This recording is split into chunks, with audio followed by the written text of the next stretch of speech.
Hello everyone, welcome to my channel. जैसा कि मैंने बी इजी E141 जो हमारी बुक है अंडरस्टैंडिंग प्रोज, उसके मैंने एक शॉर्ट डाली थी जिसमें मैंने इम्पोर्टेंट क्वेश्चन कराए थे एग्जाम के लिए। तो आज इस वाली वीडियो में मैं आपको उन सारे क्वेश्चंस के आंसर कराऊंगी। आपके लिए बहुत ज़्यादा हेल्पफुल रहेगी ये वाली वीडियो, क्योंकि जो भी इम्पोर्टेंट क्वेश्चन है इस पूरी बुक से वो उन सभी को मैंने यहाँ पे ऐड ऑन किया है आप सबके लिए विद आंसर। तो स्टार्ट करते हैं। हमारा फर्स्ट जो क्वेश्चन है, देखिए क्या है। What do you mean by prose and poetry? कि प्रोज और पोइट्री से आप क्या समझते हैं और दोनों में डिफरेंस क्या है, ये चीज हमको बतानी है। तो देखिए, प्रोज क्या होता है, जिसकी मतलब एक नोवेल बोल सकते हैं हम इसको, और पोइट्री क्या होता है, इसको हम बोलते हैं गद्य, उसको बोलते हैं पद, यदि हम हिंदी टर्म में बात करें तो। इसके बाद देखिए हम इसको अच्छे से आगे कर लेते हैं कि प्रोज क्या होता है। The word prose is taken from the Latin process, मतलब लेटिन वर्ड से लिया गया है, और वो भी किस वर्ड से, प्रोसेस वर्ड से लिया गया है, जिसका मीन्स क्या होता है, डायरेक्ट और स्ट्रेट। मतलब कि जो सीधी बात करता है, बिल्कुल स्ट्रेट बात करता है। ये हम ब्रॉडली बात करें तो प्रोज एक डायरेक्ट और एक स्ट्रेट फॉरवर्ड राइटिंग होती है। तो मतलब जो गद्य होती है, यदि हम हिंदी में बात करें तो गद्य जो होती है वो एक स्ट्रेट फॉरवर्ड राइटिंग होती है। इसके अलावा देखिए, prose is a form of writing और स्पोकन लैंग्वेज। जो प्रोज है वो एक फॉर्म है, वो रिटर्न भी हो सकती है, स्पोकन लैंग्वेज भी हो सकती है, जो फॉलो करती है नेचुरल फ्लो ऑफ स्पीच को। यदि हम एग्जाम्पल्स की बात करें तो जैसे ह्यूमन कन्वर्सेशन हो गई प्रोज का एग्जाम्पल, टेक्स्ट बुक हो गई हमारी, लेक्चर्स जो रहे, novels, short stories, fairy tales, newspaper articles, और ऐसे ये सारी हमारी क्या हो गई, ये सारे हमारे प्रोज के एग्जाम्पल हो गए यहाँ पे। नेक्स्ट देखिए, पोइट्री क्या होता है, आप सबको पता है, इसको पद बोलते हैं यदि हम हिंदी टर्म की बात करें तो। Poetry is a type of literature based on the interplay of words and rhythm. मतलब पोइट्री ऐसी टाइप लिटरेचर की जिसमें वर्ड्स और रिदम के बीच के बारे में बात की जाती है। पोइट्री में बहुत सारे मतलब dozens of different poetic forms है, लाइक वर्स, सोनेट और बैलेड। मतलब वर्स का मतलब यहाँ पे क्या होता है, पद होता है। सोनेट का मतलब गाथा होता है, मतलब किसी की गाथा गा के बताना, इस टाइप से। और बैलेड का मतलब भी गाथा गीत होता है। तो मतलब ये हमने यहाँ पे मीनिंग जाननी है इन दोनों का, कि पोइट्री क्या होती है और प्रोज क्या होता है। अब हम आगे देखते हैं इन दोनों में डिफरेंस। देखिए यहाँ पे मैं आपको कंपैरिजन करके बताऊंगी ताकि आप इजीली आपको समझ में आ जाए। तो देखिए, सबसे पहले यदि हम मीनिंग की बात करें तो प्रोज क्या होता है, मैंने आपको बताया था कि प्रोज जो होता है वो बिल्कुल स्ट्रेट फॉरवर्ड बातें करता है लिटरेचर में, जहाँ पे जो ऑथर होता है वो अपने थॉट्स और फीलिंग्स को वो वहां पे एक्सप्रेस करता है प्रोज में। बट जो पोइट्री है, पोइट्री में ये एक लिटरेचर की फॉर्म है जिसमें पोइट यूज करता है एक अलग सा एक यूनिक स्टाइल को और रिदम को यूज करता है। जो पोइट होता है वो अपने एक्सपीरियंस को वहां पे एक्सप्रेस करने के लिए। इसके अलावा यदि हम लैंग्वेज की बात करें तो प्रोज में जो लैंग्वेज होती है वो हम स्ट्रेट फॉरवर्ड यूज करते हैं, और पोइट्री में हम एक्सप्रेसिव और डेकोरेटिव लैंग्वेज का हम यूज करते हैं। मतलब हम एक व्यापक लैंग्वेज का, मतलब एक व्याख्यात्मक लैंग्वेज का हम यूज करते हैं। यदि हम नेचर की बात करें तो जो नेचर होता है प्रोज का वो प्रैग्मेटिक होता है, मतलब कि व्यवहारिक होता है। और यदि हम पोइट्री की नेचर की बात करें तो वो इमेजिनेटिव होता है, डेट मीन्स की कल्पनाशील वो होता है। नेक्स्ट है, यदि हम एसेंस की बात करें, मतलब कि यदि हम एक तरीके से यदि हम कंक्लूजन निसार की बात करें तो प्रोज में तो मैसेज और इन्फॉर्मेशन मतलब देना होता है, बट जो पोइट्री होती है उसमें जो पोइट होता है वो अपने एक्सपीरियंस को बताता है। नेक्स्ट हम यदि पर्पज की बात करें कि पर्पज क्या होता है प्रोज का, तो प्रोज का पर्पज जो होता है टू प्रोवाइड इन्फॉर्मेशन और टू कन्वे मैसेज कन्वे करना, इन्फॉर्मेशन कन्वे करना ही मेन इसका पर्पज होता है प्रोज का। यदि हम पोइट्री की बात करें तो टू डिलाइट और अम्यूज, मतलब कि वो आनंद के लिए, मनोरंजन करने के लिए यूज किया जाता है पोइट्री को। इसके अलावा यदि हम आइडिया की बात करें तो प्रोज में जो आइडिया होता है वो हम सबको सेंटेंस में मिल जाता है, जिसको हम पैराग्राफ में भी अरेंज कर सकते हैं। बट पोइट्री में जो होता है वो जो आइडिया होता है वो लाइन्स में होता है, और उसको हम स्टैंजा में हमको अरेंज करना पड़ता है पोइट्री में। उसके अलावा और देखिए, यदि हम लाइन ब्रेक्स की बात करें तो प्रोज में लाइन ब्रेक्स नहीं होते हैं बट पोइट्री में होते हैं। यदि हम पैराग्राफ की बात करें तो प्रोज में पैराग्राफ बना के हम लिख सकते हैं बट पोइट्री में exact paragraphing is not possible, नहीं होती है पोइट्री में। तो ये मैंने आपको डिफरेंस बताया है एज ए कंपैरिजन वे में। तो आई होप कि आपको समझ में आ गया होगा, क्योंकि यदि हम डिफरेंस को कंपैरिजन करके करते हैं तो हमको इजीली समझ में आ जाता है और हमको लॉन्ग टाइम तक याद रहता है, इसलिए मैंने आपको ऐसे कराया है। इसके अलावा यदि आप और डीपली पढ़ना चाहते हो डिफरेंस को इन दोनों के बीच के, तो मैंने यहाँ पे भी इसको एड ऑन कर रखा है, आप इसको देख सकते हो आराम से। तो बता रखा है कि मतलब कैसे कैसे डिफरेंसेस होता है, यहाँ पे इसको मैंने यहाँ पे डीपली डाल रखा है आप सबके लिए, तो आप इसको यहाँ से भी देख सकते हो डिफरेंस को। तो फर्स्ट क्वेश्चन हमने कंप्लीट कर लिया है अपना। अब हमारा क्वेश्चन नंबर सेकंड देखिए, what do you understand by the term denotation और कोनोटेशन। तो देखिए, जो डिनोटेशन मतलब होता है वो होता है संकेत या फिर निशान। तो जो डिनोटेशन वर्ड्स होते हैं वो रेफर्स करते हैं to dictionary definition of its meaning, मतलब डिक्शनरी में क्या मीनिंग है, क्या उसकी डेफिनेशन है, उसके बारे में बात करता है डिनोटेशन। तो हम एग्जाम्पल से बात करें तो देखिए, red rose is a red flower borne by thorn scrub, मतलब ये यहाँ पे इसका एग्जाम्पल है डिनोटेशन का। तो यदि हम कोनोटेशन की बात करें तो कोनोटेशन मीन्स होता है जो मीनिंग की बात करता है। The connotation of words refers to the emotional feelings that is evoked by words and accomplished is literary means, मतलब उसका मीन्स क्या है, उसका अर्थ क्या है, इमोशंस क्या है, फीलिंग्स क्या है उस वर्ड्स के रिगार्डिंग। तो ये सभी बातें यहाँ पे की जाएंगी। जैसे कि red rose is a symbol of love and desire, मतलब जो रेड रोज होता है वो एक सिंबल है, यहाँ पे उसका मीन्स ले रखा है कि वो लव और डिजायर के लिए वो एक सिंबल है। इसके अलावा यदि आप देखिए तो ये भी मैंने यहाँ पे इसके लिए एड ऑन कर रखा है कोनोटेशन के लिए और डिनोटेशन के लिए। मैं यहाँ पे ये रिवीजन लेके चल रही हूँ, तो मैं आपको मतलब एक क्विक सी रिवीजन करा रही हूँ आपको इन क्वेश्चन आंसर्स की। तो आप यदि आपको डीपली पढ़ना है तो आप आराम से वीडियो को पॉज करके देख सकते हो, मैं इसलिए यहाँ पे धीरे धीरे स्क्रॉल कर रही हूँ। आगे देखिए, यदि हम और थोड़ा अच्छे से जाने तो डिनोटेशन को और कोनोटेशन को, तो डिनोटेशन क्या होता है, ये specific exact and concrete meaning of a word होता है। बट जो कोनोटेशन होता है वो क्या होता है, the attitude feelings and emotions arouses by a word, मतलब उस वर्ड्स को लेके क्या एटीट्यूड है, क्या फीलिंग्स है, क्या इमोशंस है, ये सारा हमारा कोनोटेशन में आएगा। बट यदि हम स्पेसिफिक और एग्जैक्ट मीनिंग की बात करें वर्ड्स की तो वो हमारा डिनोटेशन में आएगा। ये टॉपिक भी हमारा मतलब ये क्वेश्चन भी हमारा इंपॉर्टेंट है एग्जाम के परस्पेक्टिव से। नेक्स्ट क्वेश्चन हमारा है question number 3, what do you understand by the varieties and form of pros, कि वेराइटीज क्या होती है प्रोज की, उनके बारे में बताइए। तो देखिए, there are 3 varieties of prose, 3 varieties होती है प्रोज की, जिसमें फर्स्ट है descriptive prose, second is narrative prose and third is expository prose. जो फर्स्ट होता है डिस्क्रिप्टिव प्रोज, इसका मतलब क्या होता है कि वर्णात्मक गद्य जो होता है, मतलब वर्णन जिसमें हम करते हैं। देखिए, descriptive prose is concern mainly with seeing things, मतलब जो चीजें हमने देखी हैं, जो हमने रिकॉर्ड किया है, हमारे इंप्रेशंस क्या रहे, जो हमने रिसीव किया है अपनी सेंस ऑर्गन से, जो हमने देखा सुना, जो हमने फील किया, मतलब जो भी हमारे एक्सपीरियंस हैं उन्हीं को यदि हम उसको डिस्क्राइब कर रहे हैं, डेट मीन्स कि हम डिस्क्रिप्टिव प्रोज का हम यूज कर रहे हैं। नेक्स्ट है नैरेटिव प्रोज। नैरेटिव प्रोज मतलब क्या होता है, कथा के रूप में गद्य मतलब लिखना, कथा के रूप में कोई चीज बताना। जैसे कि देखिए, नैरेटिव प्रोज में क्या होता है, वो एक्चुअली क्या हुआ है, क्या इवेंट था, तब उसके बारे में अच्छे से बताना। कि मतलब हर केस में मतलब ऐसा नहीं हो पाता कि जैसा देखा है वैसे बताया जाए, मतलब यहाँ पे ओवर सिंप्लीफिकेशन भी करना पड़ जाता है नैरेटिव प्रोज में। नेक्स्ट है एक्सपोजिटरी प्रोज। एक्सपोजिटरी प्रोज मतलब क्या होता है, व्याख्या करने वाला, इस टाइप से हम इसको बोल सकते हैं प्रतिपादक गद्य।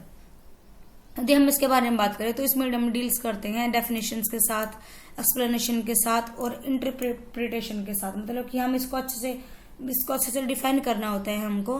यदि हम इसमें बात करें तो it's include writing on science, philosophy, technology, political science, history and criticism, ये सारे मतलब इसके अंदर ही आएंगे एक्सपोजिटरी प्रोज के अंदर।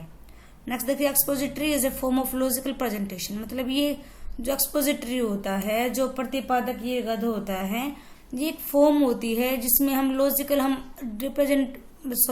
इसमें हम लॉजिकल प्रेजेंटेशन देते हैं एक्सपोजिटरी प्रोज में। इसके अलावा देखिए यहाँ पे फॉर्म्स ऑफ प्रोज हैं। तो देखिए कौन कौन सी होती है फॉर्म्स जो प्रोज की होती है, जैसे शॉर्ट स्टोरीज हो गई, नॉवेल्स हो गए, essay, biography, autobiography, diaries, letter, speech, travellers, मतलब ऐसे बहुत सारी फॉर्म्स होती है, फॉर्म्स ऑफ प्रोज। तो ये हमारा क्वेश्चन नंबर 3 भी हम पे कंप्लीट हो गया है। नेक्स्ट हमारा क्वेश्चन नंबर 4 जो कि है what is figures of speech. Figures of speech क्या होते हैं, तो देखिए इसके बारे में हमको अच्छे से डिफाइन करना है।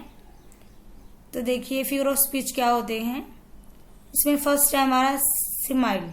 सिमाइल मतलब होता है उपमा अलंकार। आप सबने पढ़ा होगा उपमा अलंकार हिंदी में, तो ऐसे ही मतलब हम इंग्लिश में भी हम यूज करेंगे, और यही हमारा इस वाला क्वेश्चन में हमारा कंटेंट रहेगा कि फर्स्ट हमारा सिमाइल। मतलब सिमाइल क्या होता है, ये कंपेरिजन करते हैं हम दो टर्म्स के बीच में, और इसमें हम वर्ड्स यूज करते हैं लाइक और एज। मतलब फॉर एग्जाम्पल जैसे कि एज स्वीट एज हनी, मतलब मीठे मीठे हनी शहद के जैसे।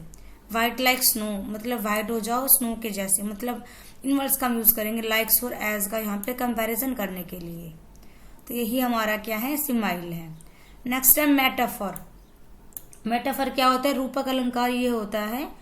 इसमें भी हम मोस्टली हम इसमें कंपैरिजन ही करते हैं, बट हम यहाँ पे डायरेक्ट कंपैरिजन नहीं करते हैं लाइक सिमाइल, बट यहाँ पे हम जो लाइक और एज यहाँ पे कनेक्टर्स थे, हम इनका यूज यहाँ पे नहीं करते हैं।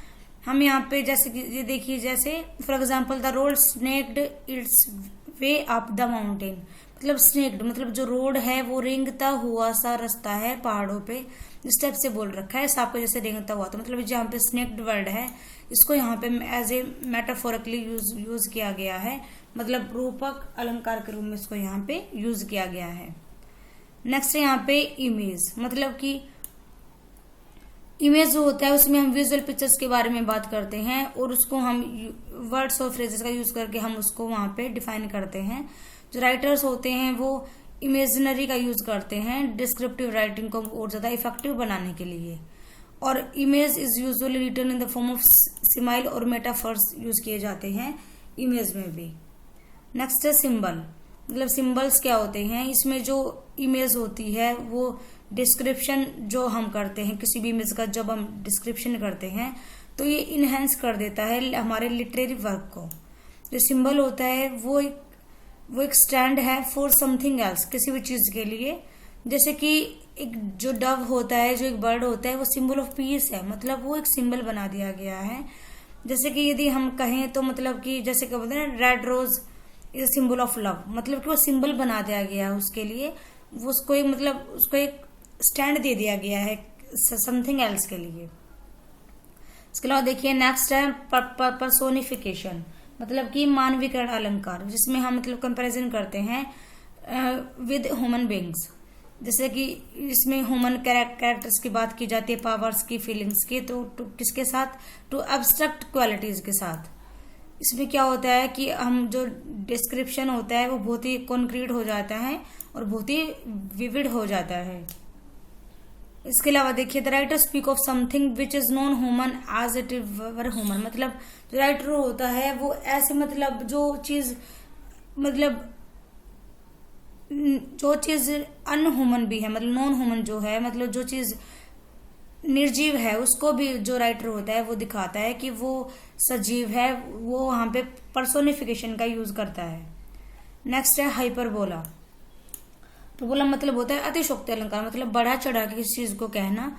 देखिए जैसे कि हाइपरबोला है फिगर ऑफ स्पीच है, जिसमें हम एक्सैजरेशंस का यूज करते हैं टू एम्फेसाइज और कॉमिक इफेक्ट डालने के लिए।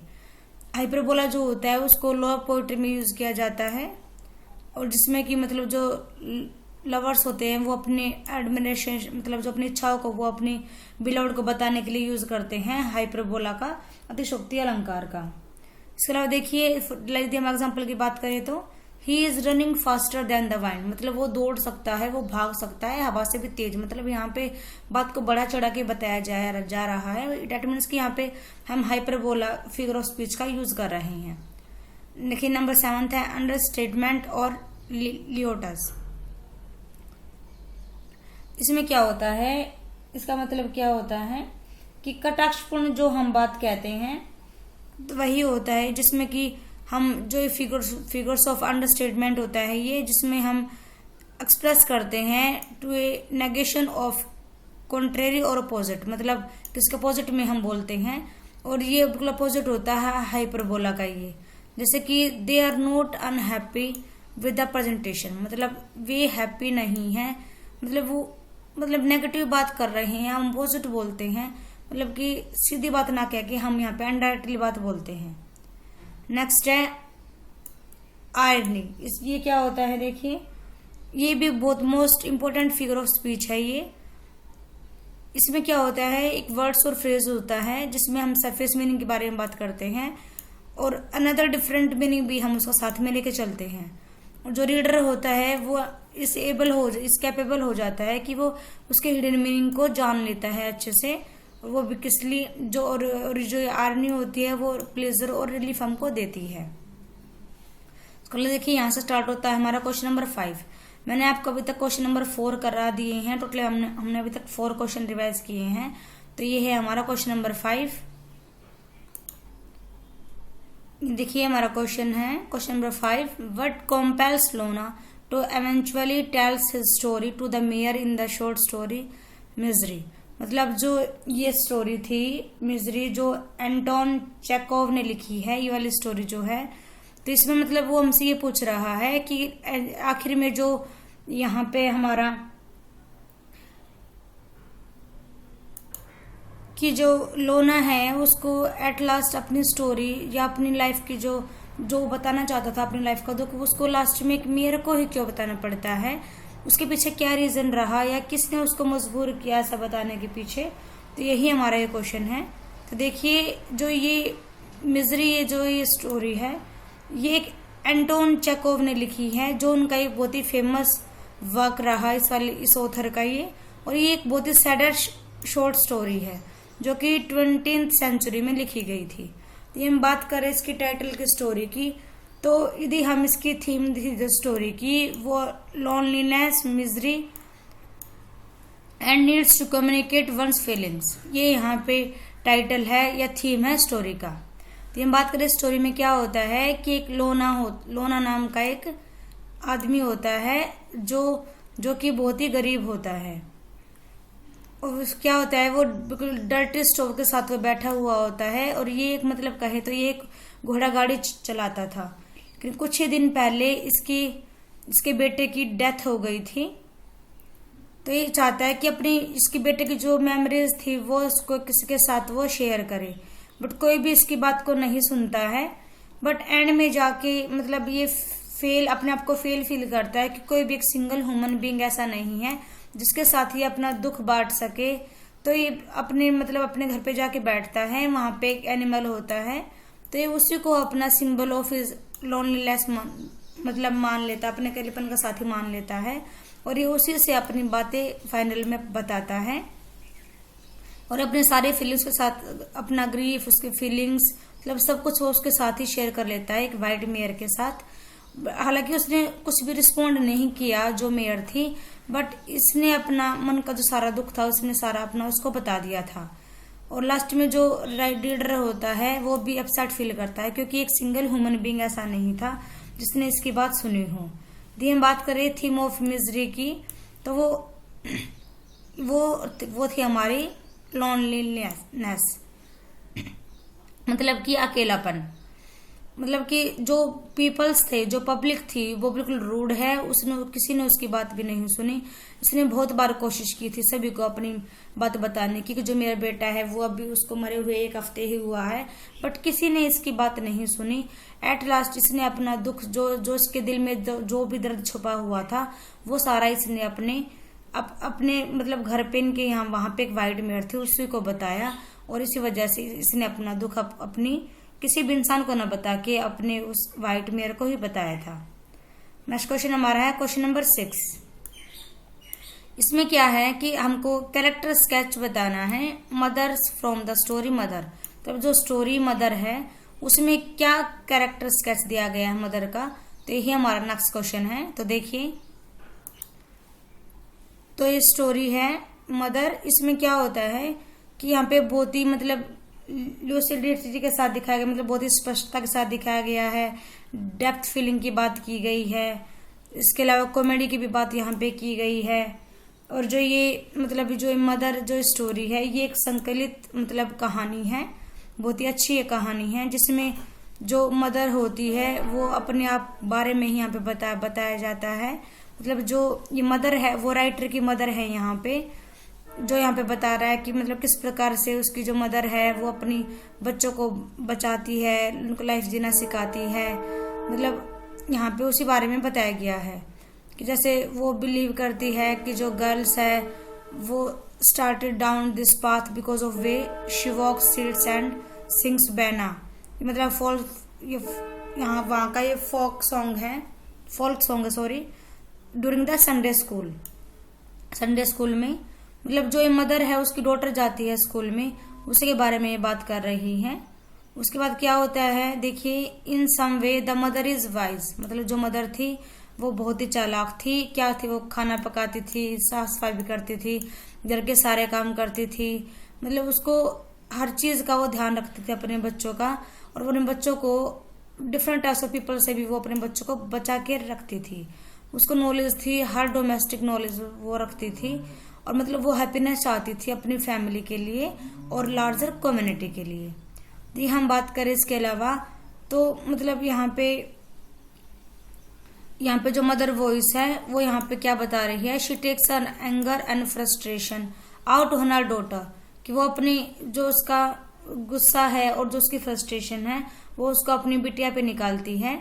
She seems to think that none of her wisdom will be any difference and that his girl is already a little of ill repute. मतलब जो उसकी बेटी होती है वो क्या सोचती है कि मतलब जो उसकी आजादी है वो छीन चुकी है उससे, और ऐसे ही उसकी बेटी भी उसके बारे में सोच रही थी, क्योंकि जो ये मदर थी इसने अपनी पूरी लाइफ अपने बच्चों को ही पालने में मतलब निकाल दी थी। तो ये मतलब यहाँ पे एट लास्ट इसको ये रहता है कि क्या मैंने अपना फर्ज मतलब पूरा किया है या नहीं किया है। तो इस बारे मतलब यहाँ पे मदर के बारे में बता रखा है कि वो बिल्कुल मतलब हार्ड वर्किंग थी, अपने बच्चों को लेके भी वो मतलब टेंस थी, सारा घर का काम किया करती थी, अपने बच्चों का भी ध्यान रखती थी। तो यही मतलब यहाँ पे इसके बारे में दिखाया गया है कि जो यहाँ पे जो मदर का कैरेक्टर है वो बहुत अच्छा है। वो मतलब जो उसका हस्बैंड था वो उसके लिए कुछ भी नहीं करता था, बट फिर भी वो अपने बच्चों के लिए सब कुछ करना चाहती थी। नेक्स्ट क्वेश्चन हमारा question number 7, how have the English people in Burma been portrayed in Orwell essay shooting an elephant. मतलब क्या यहाँ पे मतलब जो ऑरवेल का ऐसे है शूटिंग एन एलिफेंट, तो उसके बारे में बताइए। और सेकंड क्वेश्चन इसमें क्या है, describe Orwell experience of shooting an elephant in Burma in detail. मतलब क्या उसका एक्सपीरियंस रहा ऑरवेल का शूटिंग एन एलिफेंट बर्मा में, उसके बारे में हमको बताना है इस वाले क्वेश्चन में। तो देखिए, शूटिंग एन एलिफेंट जो ये कैसे है, ये ब्रिटिश राइटर थे जॉर्ज ऑरवेल, उन्होंने लिखा था, जिसको फर्स्ट पब्लिश किया गया था लिटरेरी मैगजीन न्यू राइटिंग में इन 1936 में। लेकिन ब्रॉडकास्ट जो इस वाले का था, मतलब इस ऐसे का जो ब्रॉडकास्ट था वो बीबीसी होम सर्विस ने किया था 12 अक्टूबर 1948 को। जो ये ऐसे है ये डिस्क्राइब करता है एक्सपीरियंस को, जो इंग्लिश नरेटर हैं ऑरवेल उनके खुद के एक्सपीरियंस को। मतलब वो बताते हैं कि कैसे जो अग्रेसिव एलिफेंट था जो वो काम कर रहे थे बर्मा में, तो कैसे उन्होंने उसको हैंडल किया, इस बारे में ये बताते हैं इस वाले ऐसे में। मतलब यहाँ बताते हैं कि जो ये स्टोरी है वो एक मेटाफर है for colonialism as a whole and for overall view that when the white man trends it is in it own freedom that is destroyed. मतलब जब जो व्हाइट मैन थे वो अपनी खुद की मतलब उसको खो चुके थे अपनी आजादी को, तो ये उस टाइम की मतलब तानाशाही को यहाँ पे दिखाया गया है इस वाले ऐसे में। देखिए, जो ऑरवेल है वो बहुत सारा टाइम अपना स्पेंड करता था बर्मा में इन पोजीशन ऑफ अकीन, मतलब बराबर समझता था अपनी पोजीशन को as a narrator, but the degree to which his account of autobiographical is disputed. मतलब यहाँ पे जो उनकी ऑटोबायोग्राफी है वो यहाँ पे विवादित है कि वो फैक्ट है या फिक्शनल है। इस बारे में यहाँ पे एविडेंट प्रूफ हमको नहीं मिले हैं, इसी वजह से। इसके अलावा जो Orwell begins by relating sums of his memories from his time as a younger police officer working in Burma. मतलब ये कब की बात बता रही हैं, जब ये एक यंग पुलिस ऑफिसर थे, काम कर रहे थे कहाँ पे, बर्मा में। देखिए, he like other British and European peoples in imperial Burma. मतलब कि जो राज्य संबंधी जो शाही बर्मा था उस टाइम की बात है, तो वहाँ पे जो नेटिव पॉपुलेंस थी वहाँ पे, या जो आबादी थी वहाँ की, वो Burmese man tripping him during football match. मतलब जो वहाँ के जो बर्मा के जो वहाँ के आदमी थे, मतलब कि वो मतलब फुटबॉल मैच में भी मतलब यहाँ पे डिफ्रेंशिएट करते थे, मतलब भेदभाव दिखाते थे यूरोपियंस के बीच और बर्मान्स के बीच। और जो वहाँ के जो बुद्धिस्ट जो वहाँ के पुजारी थे वो भी वहाँ पे बहुत ज्यादा इंसल्ट करते थे वहाँ की गलियों में, किसकी, यूरोपियंस की। इसके अलावा यहाँ पे जो ओरवेल है वो यहाँ पे हमको अपना एक्सपीरियंस बता रही हैं कि कैसे मतलब उन्होंने उनको सुना था कि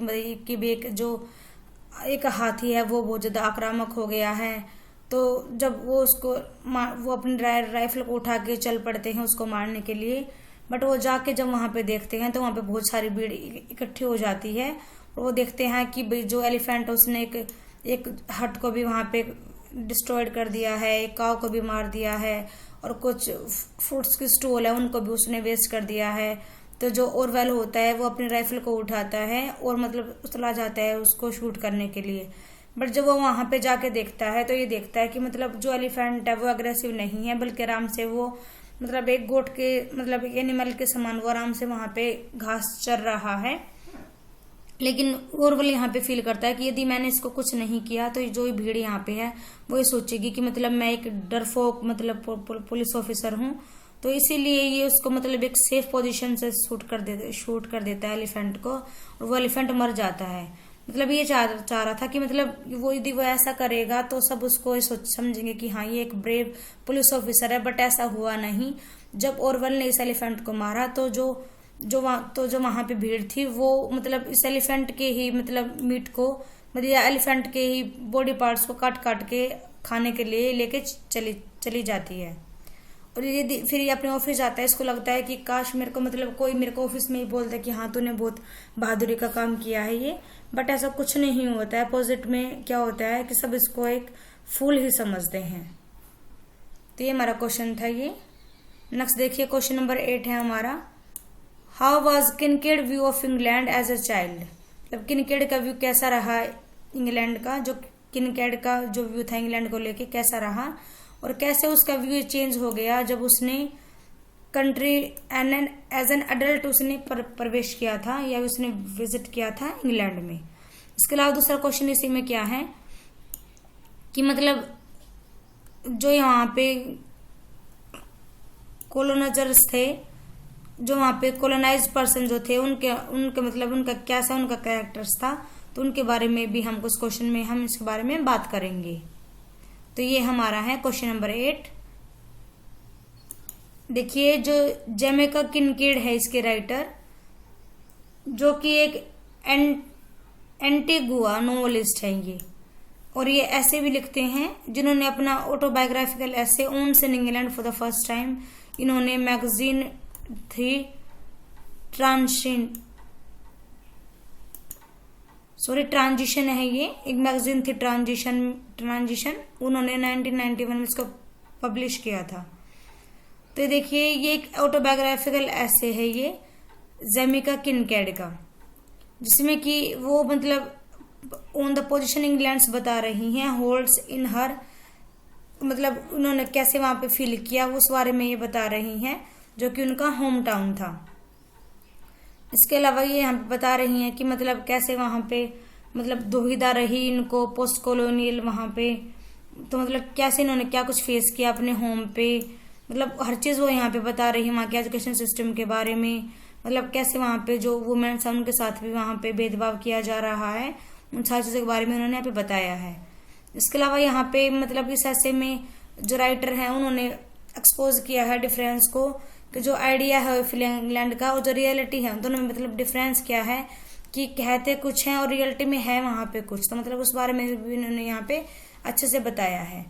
इसके अलावा जो ये ऐसे है ये हमको क्या बताता है कि जो किनकेड है उन्होंने यहाँ पे फिलोसफिकल डिफरेंसेस लिया है आइडिया एंड रियलिटी के बीच में।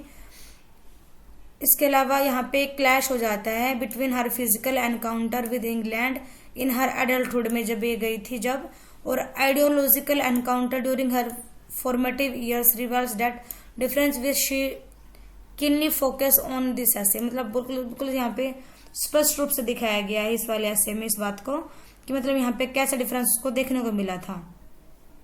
हम बात करें उसकी जर्नी की, जब वो स्कूल डेज में थी ये हमारे ये वाली राइटर जेमिका किनकेड, तो देखिए उन्होंने फर्स्ट टाइम इंग्लैंड को स्कूल में एक मैप में देखा था, तो उन्होंने इस मैप की कंपैरिजन जो थी वो लेग ऑफ मटन से कर दी थी। इसके अलावा यहाँ पे उन्होंने बताया है कि मतलब जो वहाँ के स्कूल की जो कंडीशंस थी वो ज़्यादा मतलब अच्छी नहीं थी। England as a holy and mystical places के रूप में उसको माना जाता था नॉलेज के बारे में। इसके अलावा मेड इन इंग्लैंड मतलब हर चीज़ वहाँ पे इंग्लैंड के सिंबल से मिल रही थी, जो भी हम यूज़ कर रहे थे, खा रहे थे, हालांकि पहन रहे थे, हर चीज़ मेड इन इंग्लैंड के नाम से ही वहाँ पे मिल रही थी। इसके अलावा देखिए the map of England hold centre stage in the essay as she fails to draw a clear imitation of the same despite a force of familiarisation everyday. मतलब कि वो यहाँ पे उन्होंने एक वो फेल हो गई थी क्लियर इमेज वो करने में इंग्लैंड के मैप की। तो यहाँ पे यही बता रखा है। मतलब ये थोड़ा डिफिकल्ट है जो ये वाला जो चैप्टर है, क्योंकि यहाँ पे मतलब वो अपने प्रीवियस एक्सपीरियंस को बता रही हैं जो हमारी राइटर है जेमिका किनकेड। तो मैंने यहाँ पे मेंशन कर रखा है, आप इसको अच्छे से देख लेना। और यदि हम इस एंड में बात करें तो पता चलता है जो ऑथर है यहाँ पे वो हमको क्या बताता है कि उसकी मतलब एक इच्छा थी उसकी to give back the same treatment और humiliations to the white folks as they have given to her and other peoples to color all around the globe। लोग क्या चाहते हैं कि मतलब जो वाइट हैं मतलब जो गोरे हैं वो सबके साथ एक अच्छे से ट्रीटमेंट करें, अच्छे से वो सबके साथ बात करें, चाहे वो कोई भी पीपल हो, किसी भी कलर का वो इंसान हो। तो ये बात यहाँ पे लास्ट में जो राइटर हैं वो कहना चाहती हैं। नेक्स्ट आगे देखिए क्वेश्चन नंबर 9 है difference between biography and autobiography. इसके अलावा है biography as a literary form, चाहे फिर वो आपसे पूछ सकता है biography as a art form. इन दोनों में से वो आपसे कोई भी एक शॉर्ट नोट के बारे में पूछ सकता है। तो मैंने यहाँ पे इन दोनों को यहाँ पे मेंशन किया इस वाले क्वेश्चन में। तो देखिए पहले है difference between biography and autobiography. तो देखिए यहाँ पे भी मैंने कंपैरिजन में आपको समझाऊंगी बायोग्राफी और ऑटोबायोग्राफी में डिफरेंसेस। तो देखिए बायोग्राफी मीन्स की बात करें तो हम बायोग्राफी मीन्स क्या होता है, biography refers to an accounts that tell someone else life story. मतलब कि किसी और के बारे में लिखना, ये है जीवनी यदि हम कहें तो। और ऑटोबायोग्राफी होती है आत्मकथा, मतलब खुद के बारे में लिखना। मतलब कि ऑटोबायोग्राफी की बात करें तो account that tells your life, मतलब जो खुद के बारे में बताएगा। यदि हम यहाँ पे ऑथराइजेशन की बात करें तो यहाँ पे कैन बी रिटर्न्स विद और without the authorization of the subject, मतलब कि हम यूज कर भी सकते हैं और नहीं भी करना पड़ता है हमको बायोग्राफी लिखते टाइम ऑथराइजेशन का, बट ऑटोबायोग्राफी में हमको कोई नीड नहीं होती है। आगे देखिए जो बायोग्राफी है वो उसको हम लिखते हैं थर्ड पर्सन में, बट जो ऑटोबायोग्राफी है मतलब बायोग्राफी लिखेंगे हम थर्ड पर्सन में, ऑटोबायोग्राफी हम लिखेंगे फर्स्ट पर्सन में। तो हम पर्पज की बात करें तो बायोग्राफी में तो हम इन्फॉर्म करते हैं, बट ऑटोबायोग्राफी में हम अपने आप को हम एक्सप्रेस करते हैं और इन्फॉर्म करते हैं हम किसी और को अपने बारे में। तो हम आउटलुक की बात करें तो based on fact collected by the author, मतलब फैक्ट को इकट्ठा करता है ऑथर और उसको ही वो मतलब उसके बेसिस पे ही वो बायोग्राफी लिखता है। बट ऑटोबायोग्राफी में क्या होता है, ये फुल ऑफ इमोशंस होती हैं और थॉट से भी बिल्कुल फुल होती हैं ऑटोबायोग्राफी। तो डिफरेंस है ये ऑटोबायोग्राफी और बायोग्राफी में। इसके अलावा देखिए biography as a literary form और biography as an art form. ये देखिए हम इसके बारे में बात करें तो ये देखिए बायोग्राफी में हम मतलब फॉर्म्स ऑफ हिस्ट्री हम यूज करते हैं। इसके अलावा यदि हम देखें तो only ways to write history, मतलब बायोग्राफी का हम यूज करते हैं हिस्ट्री को लिखने के लिए। बट जो अब नाउडेज क्या हो गया है, रिटर्न्स अबाउट आर्टिस्ट के बारे में लिखा जाता है, राइटर्स के बारे में लिखा जाता है, म्यूजिशियन के बारे में लिखा जाता है, और कल्चरल फिगर्स के बारे में भी हम लिखते हैं। यदि हम इसके अलावा यदि हम बात करें तो हम क्या देखते हैं कि जो ऑथर और जो आर्टिस्ट होते हैं वो मतलब इंस्पायर हो रखे हैं, फ्यूचर जनरेशन को वो इंस्पायर करते हैं और वो खुद भी मतलब इंस्पायर्ड हैं इस मतलब लिटरेचर को लेके। यदि हम राइटिंग फिक्शन और नॉन फिक्शन के बारे में बात करें तो जो बायोग्राफी होती है वो एक ग्रेट वे है टू कनेक्ट विद रीडर्स, मतलब जो रीडर्स को कनेक्ट करता है ये एक दूसरे से। और दो if you wants to write something interesting you should consider using a real person from history as your main character, मतलब कि बहुत इंटरेस्टिंग बन जाता है यदि हम हिस्ट्री से कोई मेन कैरेक्टर लेके हम लिखते हैं उसके बारे में, तो बहुत ही इंटरेस्टिंग ही बन जाता है। इसके अलावा literature and art and benefits from biography because they give the reader A realistic picture of the author और आर्टिस्ट, मतलब जो बायोग्राफीज होती हैं वो हमको एक रियल पिक्चर्स देती हैं ऑथर और आर्टिस्ट की। यदि हम बायोग्राफी का यूज करके हम देखते हैं कि जो व्यूवर्स होते हैं कैन मेंटेन पर्सनल बॉन्ड्स, वो हम मेंटेन कर पाते हैं जो मतलब अब नहीं है, उसके साथ भी हम एक पर्सनल बॉन्ड हमारा बन जाता है through the biography. Both art and literature benefits greatly from biographies, मतलब दोनों को यहाँ पे बहुत ज्यादा बेनिफिट हुआ है ड्यू टू बायोग्राफीज, क्योंकि it explain the importance of biography in literature and art, मतलब ये एक्सप्लेन करती है जो इम्पोर्टेंस बायोग्राफी की लिटरेचर में और आर्ट में।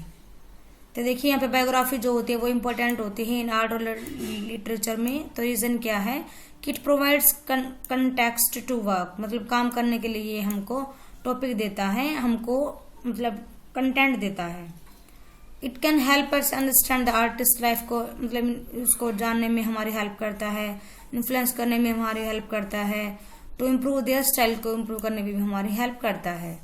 इसके अलावा this help us better understanding the social climate surrounding the artist and the time in which they were doing their jobs, मतलब किस प्रकार से वो काम कर रहे हैं, क्या मतलब हर चीज को समझने में हमारी हेल्प कौन करता है, तो बायोग्राफी हमारी हेल्प करती है। तो ये क्वेश्चन नंबर 9 मेरा कंप्लीट हो गया है। यहाँ पे नेक्स्ट क्वेश्चन हमारा क्वेश्चन नंबर 10 देखिए, जिसमें क्या क्या है। Describe Gandhi ji visit to the Kali temple and the effect it had on him, मतलब जो गांधी जी थे वो काली टेम्पल गए थे तो उनके ऊपर क्या इफेक्ट पड़ा था वहां से आने के बाद।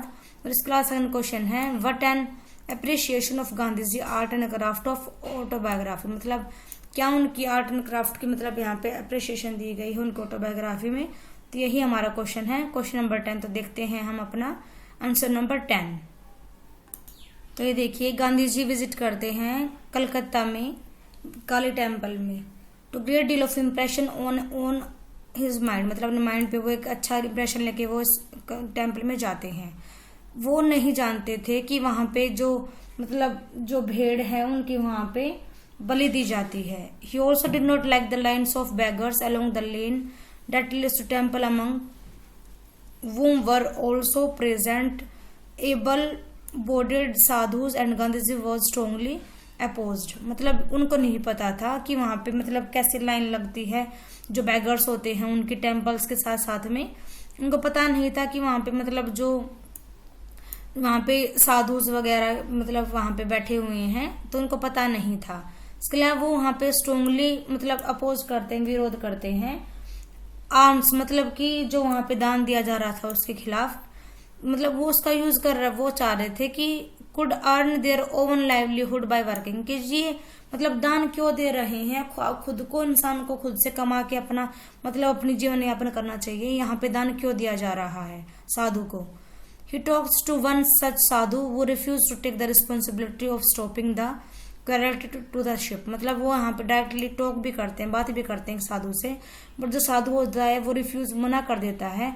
मतलब जो वहाँ पे निर्दय रूप से मतलब कैसे मतलब मारा जा रहा था शिप्स को बलि के रूप में वहां पे उनको चढ़ा दिया जा रहा था, तो उस साधु ने इस बात से इनकार कर दिया था कि मैं ऐसी मतलब कोई भी जिम्मेदारी नहीं लूंगा कि हाँ मैं इसको रोकूंगा।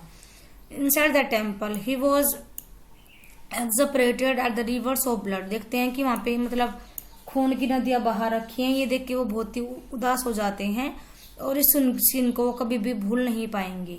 मतलब पूरा वहां पे खून की नदियां एक तरीके से दी हम कहें तो काली मंदिर के अंदर वहां पे बहा रखी थी बलि के नाम पे।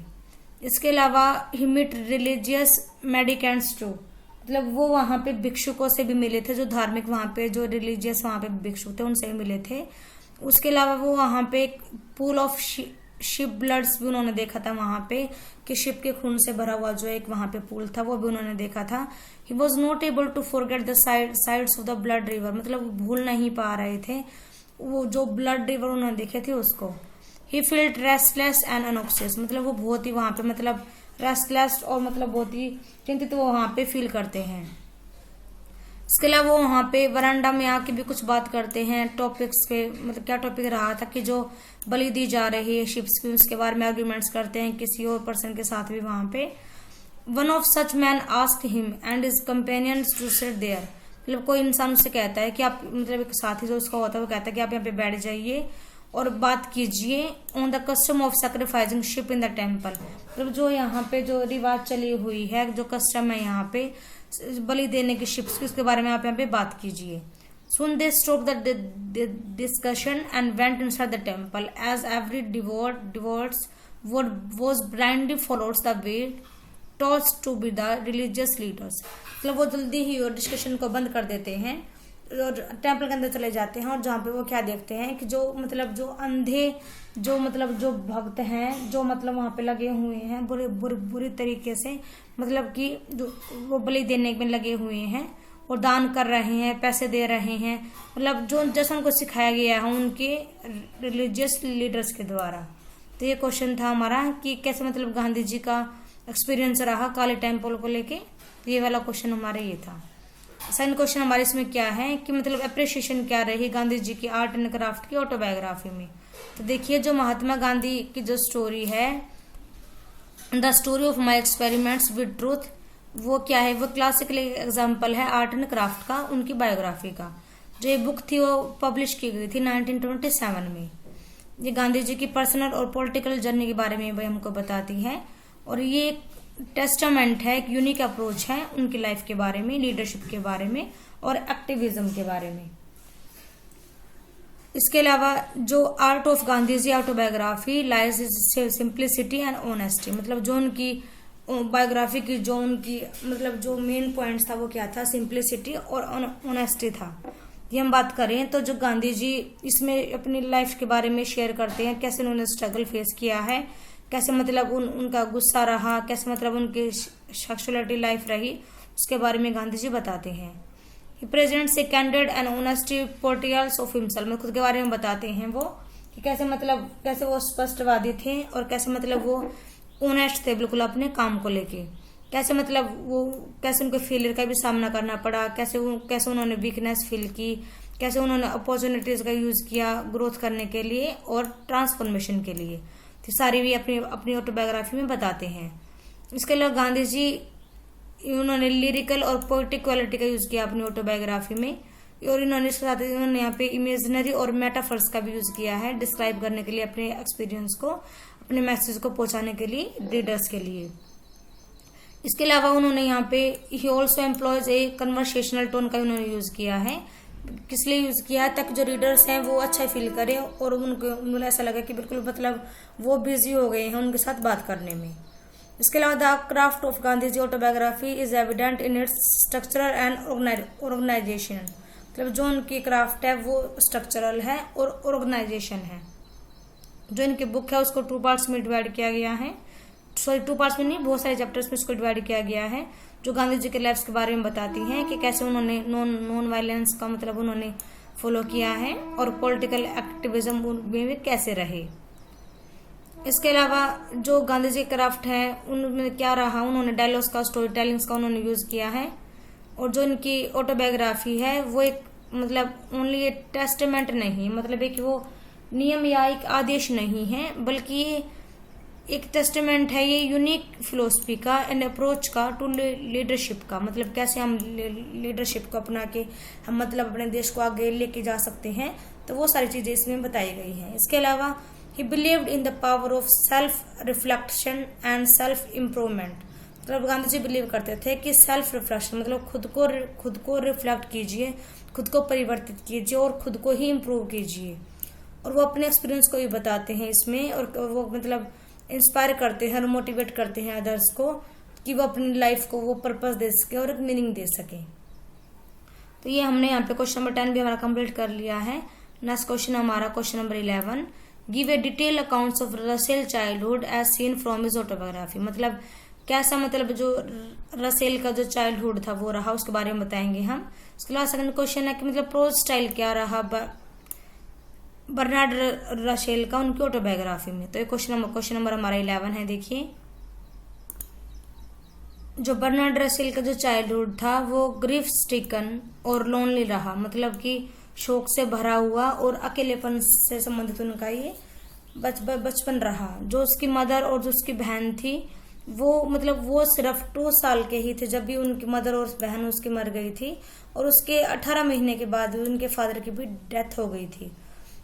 मतलब जो बर्नार्ड रसेल थे वो और उसका ब्रदर फ्रैंक, जिसका नाम था फ्रैंक, वो उनको मतलब उनके जो पैटर्नल ग्रैंड पेरेंट्स थे, मतलब जो उनके ग्रैंड पेरेंट्स थे उनके पास उनको भेज दिया गया था।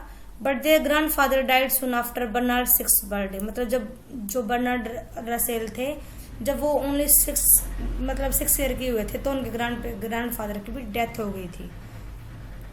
यदि हम एजुकेशन की बात करें तो घर पे ही ये पढ़े थे, सभी बच्चों से अलग रहते थे, और ये अपने चाइल्डहुड में ये अपने घर पे ही इनकी स्टडी हुई थी।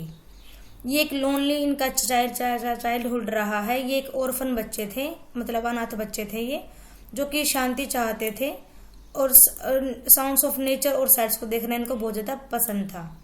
ये बहुत जल्दी उठ जाते थे और look long and deep at the sunrise, और मतलब बहुत अच्छे से बैठ के आराम से सनराइज को ये देखते रहते थे।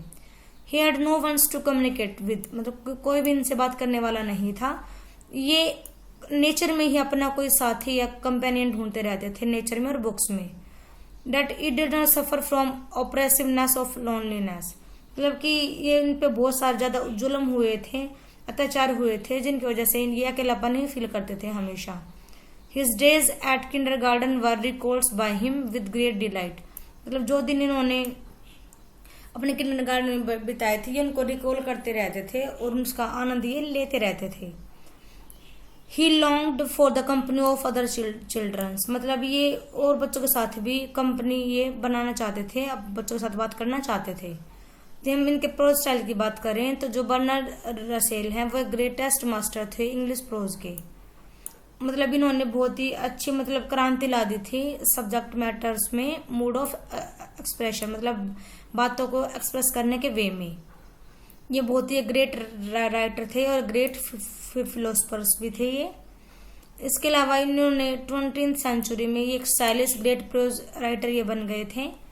इन्होंने मतलब problems of philosophy, ethics, morality, political, social life, economics, मतलब हर टॉपिक पे इन्होंने लिटरेरी क्वालिटीज में अपनी राइटिंग की है। इसके अलावा जो रसेल का स्टाइल है वो appeals mainly to our intellects and very littles to our feelings और इमोशंस के बारे में ये हमको बताते हैं। इन्होंने बहुत ही सिंपल वर्ड्स का यूज किया है to convey his meaning plain and effective way में, इसको करने के लिए। इसके अलावा जो रसेल हैं वो एक ग्रेट प्रोज राइटर हैं लास्ट सेंचुरी के, जिन्होंने all kinds of varieties subjects के बारे में लिखा है with great force and confidence. इसके अलावा the unity of his thoughts goes hand in hands the unity of his style, मतलब उन्होंने बहुत अच्छा लिखा था तो मतलब वो एक स्ट्रेंथ बनती गई इनके राइटिंग के लिए, जो इन्होंने लिखा था उसके लिए। तो क्वेश्चन नंबर 11 मैंने पूरा कर लिया है। नेक्स्ट हमारा क्वेश्चन नंबर 12, जो देखिए क्या है, explain the features of Strachey prose style as seen in Queen Victoria, मतलब क्या प्रोज स्टाइल रहा क्वीन विक्टोरिया में स्ट्राचे का। इसके अलावा यहाँ पे पोर्ट्रेट्स बताना है हमको, कैरेक्टर्स बताएंगे अल्बर्ट और विक्टोरिया का। इसके अलावा क्या क्या टेक्निक्स का यूज किया है स्ट्राचे ने अपनी बायोग्राफी क्वीन विक्टोरिया में। तो ये 3 क्वेश्चन हम कवर करेंगे इस क्वेश्चन नंबर 12 में। तो स्टार्ट करते हैं हम अपना। यहाँ पे ये आंसर आएगा, आंसर नंबर 12। देखिए जो स्ट्रैचे थे वो एक मास्टर क्राफ्टमैन थे इंग्लिश प्रोज के, जिन्होंने की नरेट किया है और डिस्क्राइब किया है बहुत ही ईजी वे में हर पास्ट इवेंट को, जो भी उन्होंने देखा था उन सबको। जो लियोटन स्ट्रैचे थे वो एक हिस्टोरियन थे, क्रिटिक थे और ब्लूसमबरी थे, मतलब कि मजरी इस तरीके से भी हम इसको बोले थे, जिन्होंने की एक प्रोज बहुत ही अच्छे प्रोज स्टाइल का यूज किया है और एक सेंस ऑफ रैप्चर का उन्होंने यूज किया है to define English literary modernism को डिफाइन करने के लिए। इसके अलावा ही नरेट एंड डिस्क्राइब किया है इन्होंने पास्ट इवेंट्स को, जो कि उन्होंने देखा था उन सबको। इन्होंने सिंपल एंड स्मॉल सेंटेंस का यूज किया है to comes to the points पे आने के लिए। यदि हम बात करें तो यही बात इनके मतलब प्रोज स्टाइल की हॉलमार्क है कि उन्होंने सिंपल और स्मॉल सेंटेंस का यूज किया है पॉइंट्स पे आने के लिए। यदि हम बात करें prose work on historical works की, तो ये पीस ऑफ लिटरेचर इनका रहा है। इसके अलावा यदि हम बात करें यहाँ पे पोर्ट्रेट्स की, एल्बर्ट और विक्टोरिया की, तो देखिए ये थे यहाँ पे विक्टोरिया और ये थे यहाँ पे एल्बर्ट। तो पहले हम एल्बर्ट के बारे में बात कर लेते हैं। जो एल्बर्ट थे वो एक बहुत ही शाई, टॉल और यंग फॉरेनर थे, जो कि मतलब किसी से बात करना जिनको पसंद नहीं था। बट ये एल्बर्ट थे वो did not have any high opinion of English का, उनको कोई भी उनको मतलब ओपिनियन नहीं था, उनकी कोई भी इच्छा नहीं थी, उनके कोई भी फ्रेंड नहीं थे, वो किसी पे विश्वास नहीं करते थे। ही डिड नॉट ट्रेसपास, मतलब कि अति सोशल नॉर्म्स जो वहां की थी इंग्लिश रॉयल्स की, ये उसके खिलाफ थे, ये उनके अति मतलब अत्याचार या अतिचार थे उनके खिलाफ थे। He was stiff and unfriendly, मतलब ये किसी से बात नहीं करते थे, चुपचाप रहते थे और ये अनफ्रेंडली थे सबके साथ। Albert had know places in royal scheme of things, मतलब इनकी कोई इच्छा नहीं थी कि जो रॉयल जो स्कीम्स है उनमें ये इंटरेस्ट ले। He was forced to subjugate his will to that the Victorias, मतलब कि ये वशीभूत हो गए थे कि जो विक्टोरियाज हैं इनको फोर्स किया गया था कि ये मतलब जो हिज विल की इच्छा थी उनकी जो विक्टोरियंस के लेके उसको लेके ये मजबूर हो गए थे। He play chess while she loved dancing on night, मतलब कि ये चेस खेलते थे रात को उनको, और उनको she loved dancing on night, और उनको मतलब जब वो रात को मतलब जो ये विक्टोरिया थी जो डांस करती थी पूरी रात, तो उस टाइम पे ये चेस खेलते रहते थे। इसके अलावा यदि हम देखें तो ये सीरियस रहे नेचर से, वर्चुअस रहे और वेल इन्फॉर्म्ड रहे और क्लेवर रहे। ये एम्बिशियस नहीं थे, उनका कोई इंटरेस्ट नहीं था पॉलिटिक्स में, और पॉलिटिकल पावर में भी इनका कोई भी इंटरेस्ट नहीं था। इसके अलावा इनको लव्स टू पेंट, मतलब पेंटिंग करना इनको अच्छा लगता था, वो करना और पियानो बजाना। It was his patience and firm handling that he won her love, मतलब कि इनका पेशेंस जो इनमें था, और ये बहुत मतलब अटल मतलब हर चीज को अच्छे से ये हैंडल करते थे, और इसी चीज ने इसको इस बना दिया कि जो इन्होंने जो मतलब जो विक्टोरिया का प्यार था इन्होंने उसको जीत लिया था।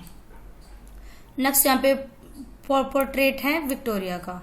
जो विक्टोरिया थी वो एक यंग गर्ल थी, विटल थी, मतलब एक आवश्यक और महत्वपूर्ण लड़की थी, fresh and fix to enjoy every moments of life, मतलब ये अपनी लाइफ का हर इवेंट्स को ये एंजॉय करना चाहती थी।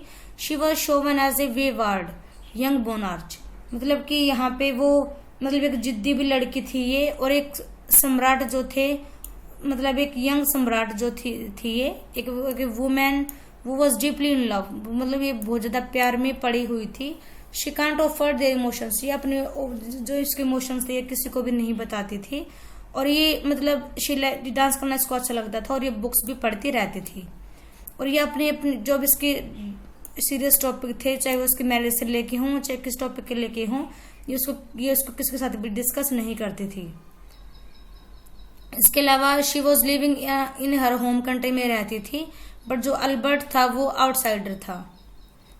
She had immense love for him, मतलब इसको बहुत अत्यधिक मतलब प्रेम हो गया था एल्बर्ट से, but she could not come out of death of Albert, मतलब जब एल्बर्ट की डेथ हो गई थी उसके बाद भी ये बाहर निकल के नहीं आई थी। इसके अलावा यहाँ पे क्या क्या टेक्निक्स यूज की हैं यहाँ पे स्ट्रक्चर ने अपनी बायोग्राफी में, ये क्वेश्चन हो रहा है इसमें। तो यहाँ पे जो वन ऑफ टेक्निक है वो यहाँ पे यूज की गई है टू मेंशन एक्सटर्नल डिटेल्स को मेंशन करने के लिए एंड इनर थॉट्स और फीलिंग्स को यहाँ पे कैरेक्टर्स के दिखाने के लिए। तो यहाँ पे फिलोसफिकल प्रोबिंग का यूज किया गया, मतलब यहाँ पे फिलोसफिकल जांच पड़ताल की यहाँ पे यूज किया गया है। जो हिस्ट्री है वो हेल्प करती है राइटर्स की यहाँ पे एल्बर्ट्स के बारे में जानने के लिए और उसके बारे में उसकी जो पर्सनल डिटेल्स थी उसके बारे में जानने के लिए, और उसके बेसिस पे ही राइटर ने यहाँ पे बायोग्राफी को फ्रेम किया है वो हिस्ट्री की डिटेल्स की वजह से ही। इसके अलावा यहाँ पे जो राइटर है उन्होंने यहाँ पे रिडंडेंट का यूज किया है, मतलब कि अनावश्यक जो यहाँ पे, और कंपोज इंटेंसिटी का यहाँ पे यूज किया गया, उन्होंने गहनता का यूज किया है, साथ में उन्होंने यहाँ पे संक्षेप भी यहाँ पे चीजों को यहाँ पे करके लिखा है। He mixed factual with fictional matter, मतलब उन्होंने यहाँ पे फैक्चुअल के साथ साथ उन्होंने यहाँ पे फिक्शनल का भी यूज किया है। तो यहाँ पे उन्होंने इमेजिनेशंस को बताया है। टू पुट सम ड्रामा का भी उन्होंने यूज किया है to make its more romantic और मिस्टिकल दिखाने के लिए, मतलब रहस्यमय दिखाने के लिए उन्होंने यहाँ पे इमेजिनेशंस का और ड्रामा का भी यूज किया है।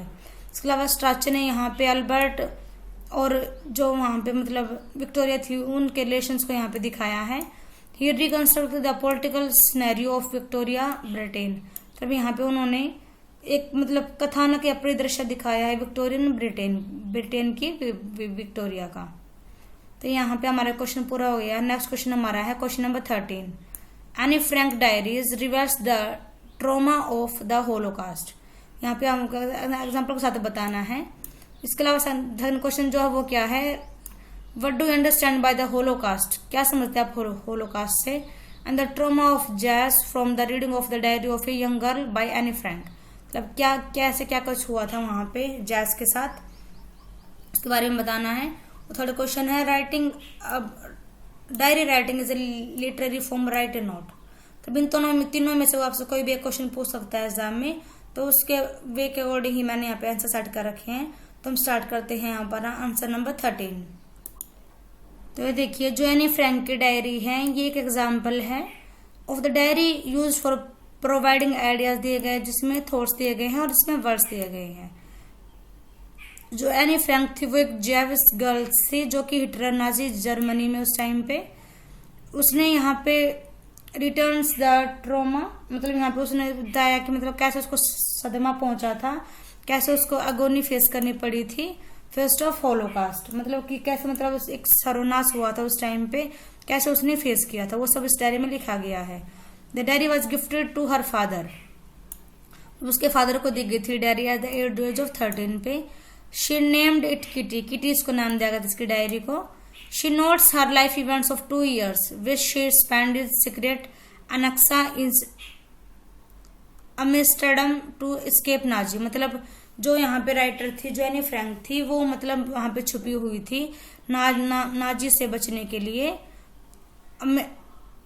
अम्स्टरडम में, उनकी होम टाउन था उनका, वहां पे छुपी हुई थी। जो एनी फ्रैंक है वो यहाँ पे डाइड हो गई थी, मर गई थी, मतलब कि एक कंसंट्रेशन कैंप में। After their hide out was discovered by the Gestapo in 1944 में ये डाइड हो गई थी, मतलब मर गई थी, इनको हाइड आउट कर लिया गया था, मतलब जो ये शरणगर घर में ये रह रही थी वहां पे इनको पकड़ लिया गया था और ये मर गई थी। Her diary was found in the annexe and published by her father Otto Frank, मतलब इनकी डायरी को पाया गया था वहां पे एनेक्सा में, और उसके फादर जो थे ओटो फ्रैंक, उन्होंने इसको पब्लिश कराया था। टाइटल क्या दिया था, diary of a young girl. हम बात करें वहां के होलोकास्ट की, तो जो डायरी है एनी फ्रैंक की वो रिटर्न है इन 1942 से लेकर 1944 में। स्टार्टिंग में डायरी में क्या बताया जाता है, जो एनी है वो डिस्क्राइब करती है अपनी गर्ल्सहुड एक्सपीरियंस को, अपने फ्रेंड्स के बारे में वो लिखती हैं, दूसरी गर्ल्स के बारे में लिखती हैं, और जो उनका क्रशेज था बॉयज को लेकर उसके बारे में वो वहाँ पे मेंशन करती हैं, और अपनी एकेडमिक परफॉर्मेंस के बारे में भी वो वहाँ पे बताती हैं। इसके अलावा यहाँ पे बताया जाता है कैसे मतलब कि जो अलग से स्कूल बना दिए गए थे वहाँ पे जो जैन धर्म वाले थे उनके लिए, और जो एनी और जो उसकी ओल्ड सिस्टर मार्गोट थी कैसे मतलब वो वहाँ पे अटेंड कर रही हैं, जो जैन धर्म वाले थे उनको अपने एम्स्टर्डम में। इसके अलावा जो होलोकास्ट था वो क्या है, वो genocide of approximately 6 million European जैस ड्यूरिंग वर्ल्ड वार सेकेंड। मतलब इनको मार दिया गया था वहां पे सर्वनाश हुआ था, होलोकास्ट हुआ था। वहां पे लगभग 6 मिलियन यूरोपियंस जो वहां पे जैन धर्म के थे उनको वहां पे मार दिया गया था। और किसने मारा था उनको, नाजी जर्मनी लीडर्स जो था एडोल्फ हिटलर ने उनको मार दिया था।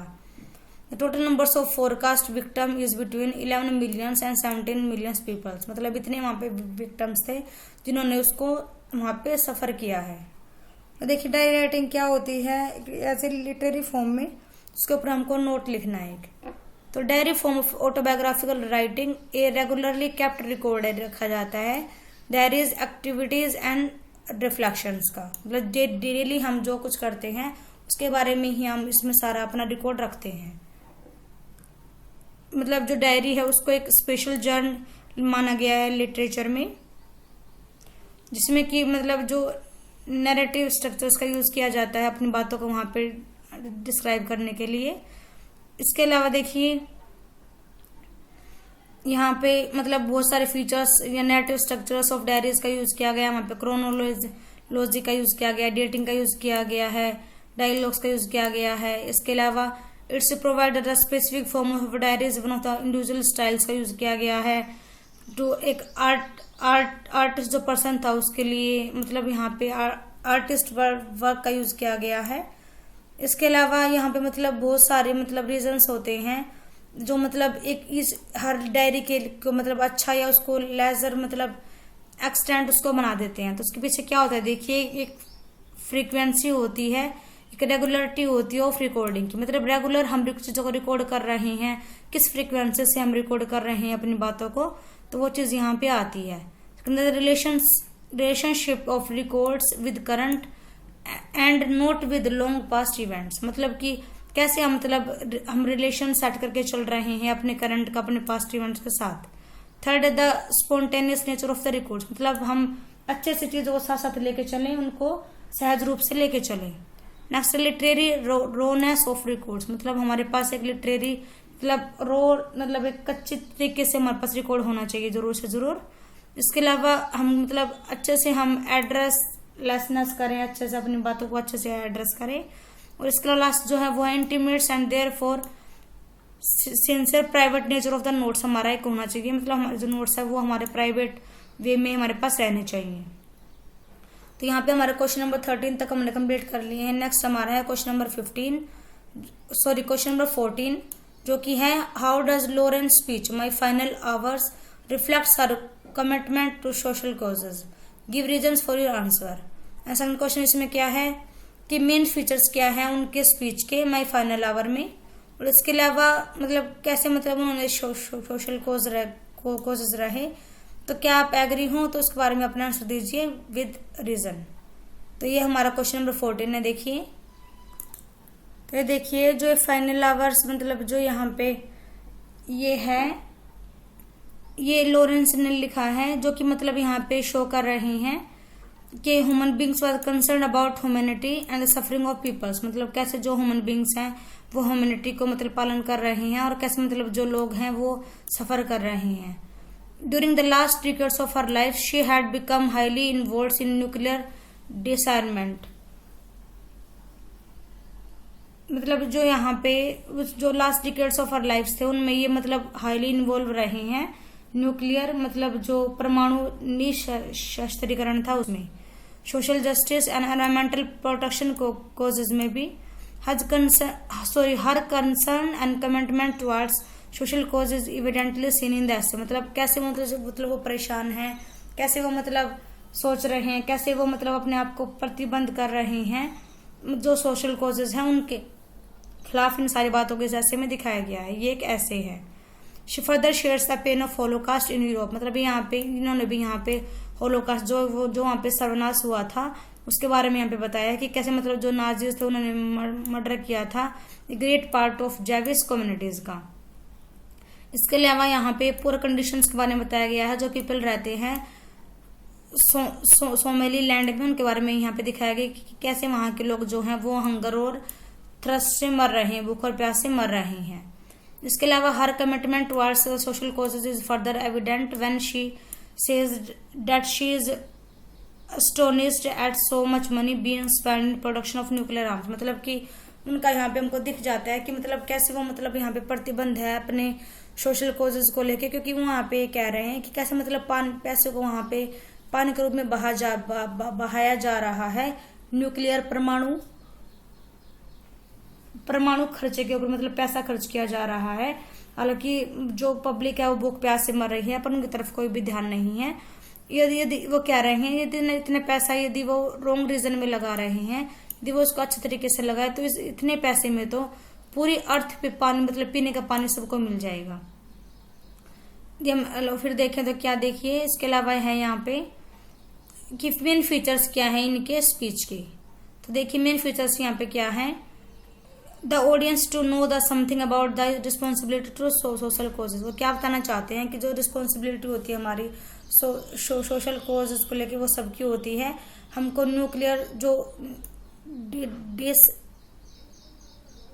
डिसआर्मेंट जो है उसकी नॉलेज मतलब यहाँ पे स्पीच इज क्लियर यहाँ पे दे रखी है। मतलब तो यहाँ पे उन्होंने क्लियरली बताया कि कैसे मतलब यहाँ पे न्यूक्लियर के पीछे सब लगे हुए हैं, मतलब उसको एज ए वेपन्स यूज करने में।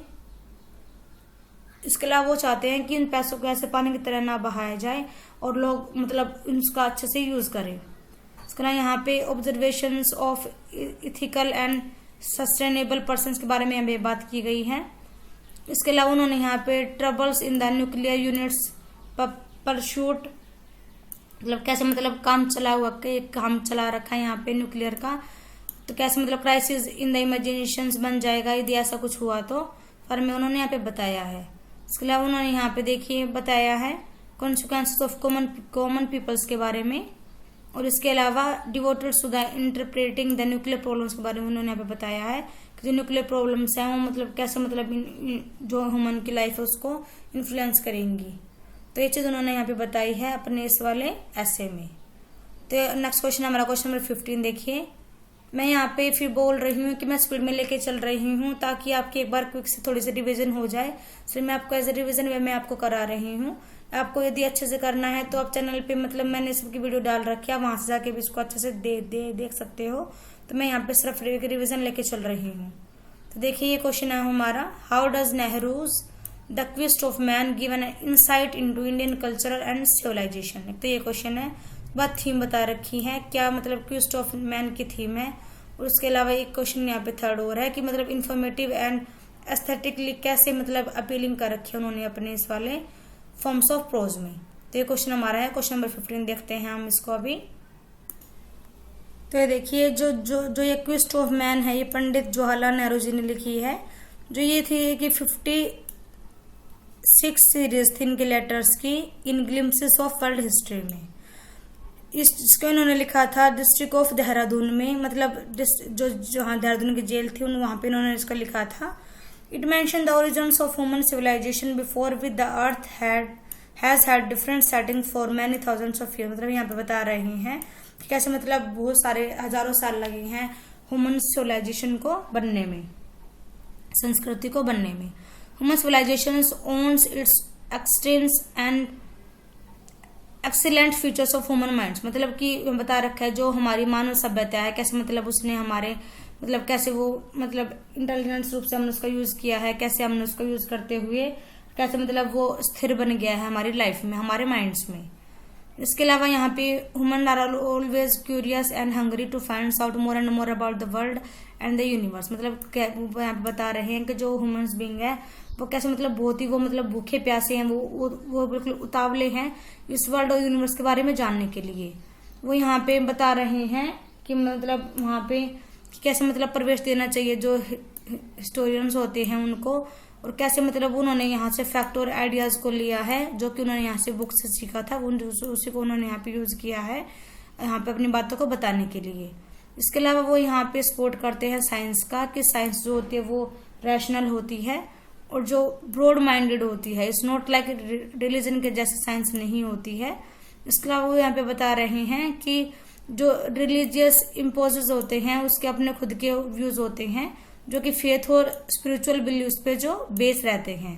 इसके अलावा वो यहाँ पे साइंस और रिलीजियंस की बात करते हैं कि जो मतलब जो ह्यूमंस वो मिसयूज कर रहे हैं साइंस का अपने ही अगेंस्ट, खुद के अगेंस्ट ही। और जो रिलीजियन है वो एक इनर नेचर होता है मैन का, बट साइंस जो होते हैं वो एक आउटर नेचर होता है। इसके अलावा humans are always in search of understanding nature के सर्च में, मतलब जो ह्यूमंस होते हैं वो हमेशा लगे रहते हैं। और जो ह्यूमंस होते हैं वो अपनी बातों का आंसर देते हैं थ्रू द एक्सपेरिमेंट्स और रीजंस के थ्रू।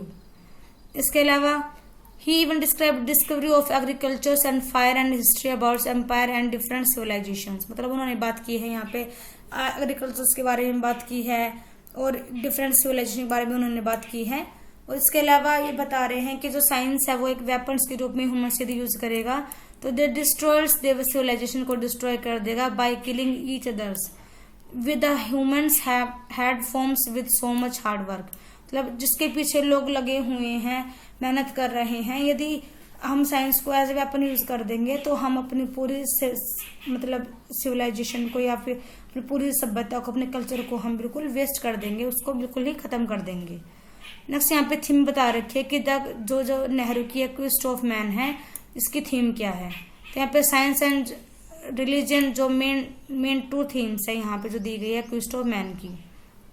इसके अलावा जो इनका राइटिंग स्टाइल है वो भी सिंपल है, एलिगेंट है। उन्होंने बहुत ही अच्छे से मतलब यहाँ पे सब्जेक्ट मैटर को डाला है।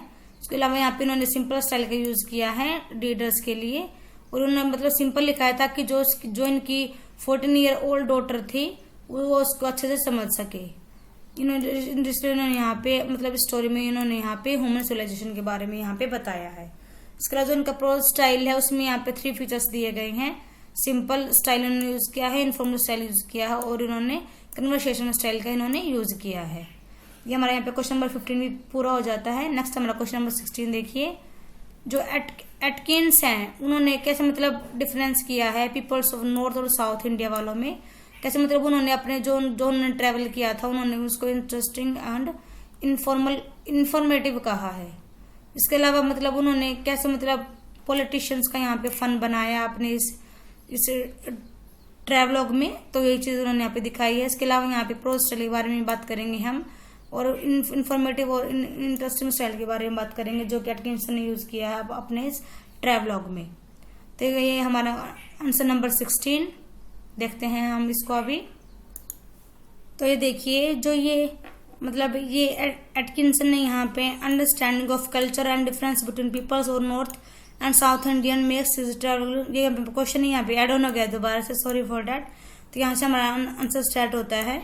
जो ये एटकिंसन ने ट्रेवल्स बाय ए लेजर लाइन इन्होंने लिखा है, ये पब्लिश हुआ था 1993 में। इसमें यहाँ पे 2 चैप्टर्स में फोकस किया गया है।